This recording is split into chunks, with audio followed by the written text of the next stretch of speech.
നിയമസഭയിൽ കോൺഗ്രസിനെ വിമർശിച്ചും ഭരണ നേട്ടങ്ങൾ എണ്ണിപ്പറഞ്ഞും മുഖ്യമന്ത്രി പിണറായി വിജയൻ. കോൺഗ്രസ് ബിജെപിയുടെ റിക്രൂട്ട്മെന്റ് ഏജൻസിയായി മാറി. മൂന്നാമതും കേരളത്തിൽ ഇടത് സർക്കാർ അധികാരത്തിൽ വരുമെന്നും മുഖ്യമന്ത്രി പറഞ്ഞു. നന്ദിപ്രമേയ ചർച്ചയിൽ പ്രതിപക്ഷ നേതാവിനെതിരെ പരിഹാസത്തോടെ മുഖ്യമന്ത്രിയുടെ തുടക്കം. പിന്നീട് കോൺഗ്രസിനെ വിമർശിച്ചും ഭരണനേട്ടങ്ങൾ എണ്ണിപ്പറഞ്ഞും മുഖ്യമന്ത്രി സഭയിൽ കത്തിക്കയറി. ഞങ്ങൾ 2016 അധികാരത്തിൽ വന്നപ്പോൾ കൊടുക്കാനുള്ള പെൻഷൻ്റെ കാര്യം എന്താണെന്ന് അന്വേഷിച്ചു. 18 മാസത്തെ കുടിശ്ശിക. ആ 18 മാസത്തെ കുടിശ്ശികയും കൊടുക്കാൻ ഞങ്ങളാണ് തീരുമാനിച്ചത്. അത് കൊടുത്തു തീർക്കുക മാത്രമല്ല, സർ 600-ൽ നിന്ന് പടിപടിയായി വർധനവ് തുടങ്ങി. അങ്ങനെയാണ് 2021 ആകുമ്പോഴേക്ക് 600 1600 മാറുന്നത്.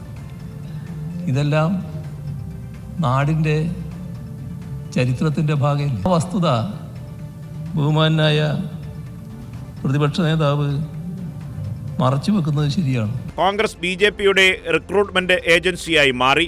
കോൺഗ്രസ് വിട്ട് ബിജെപിയിൽ ചേക്കേറിയവരുടെ പട്ടിക സഭയിൽ വായിച്ചായിരുന്നു മുഖ്യമന്ത്രിയുടെ വിമർശനം.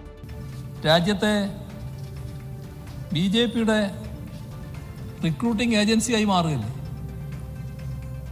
കോൺഗ്രസിൽ നിന്ന് ബിജെപിയിലേക്ക് പോയ നേതാക്കന്മാരുടെ പട്ടിക എടുത്താൽ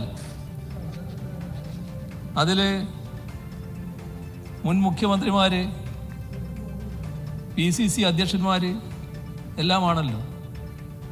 SM കൃഷ്ണ, ചൗധരി ബീരേന്ദ്ര സിംഗ്, റാവു ഇന്ദ്രജിത് സിംഗ്, റിത്ത ബോഗുണ, ജഗദാംബിക പാൽ, വിജയ് ബോഗുണ, സത്പാൽ മഹാരാജ്, നജ്മ ഹെപ്തുള്ള, ഹിമാന്ത ബിശ്വ ശർമ്മ. എത്ര ഇനി